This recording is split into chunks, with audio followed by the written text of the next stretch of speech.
پوهېږي چې یو وخت کې به ټوله ځمکه په یو ریګستان یا صحرا باندې بدلیږي. علت یې د ځمکې د ګرمایش زیاتوالی دی.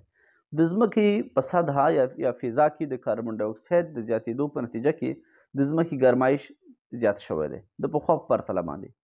کیدای شي 30 کاله وروسته د نړۍ ځینې ساحې داسې وي چې د انسانانو د اوسېدلو وړ نه وي، لکه اوس وخت کې سپوږمۍ سطحه شوه یا مریخ شو یا ځینې نورې سیارې شوې چې ساینسپوهان او فضایي تحقیق کوونکي وایي چې هلته د انسان ژوند امکان نه لري ځکه چې هلته سانټیګریډ ډېر زیات لوړ ده. کیدای شي په ځمکه کې هم دغه مشکل رامنځته شي چې 30-40 کاله وروسته د ځمکې ځینې برخې د اوسېدلو وړ ونه ګرځي د ګرمایش په وجه باندې.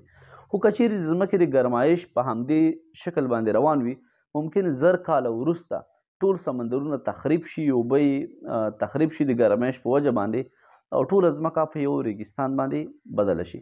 دا ټول هغه تحقیقات دي چې د ساینسپوهانو لخوا نه شوي او د ځمکې د تل نه پاتې کېدو یو ځواب ده.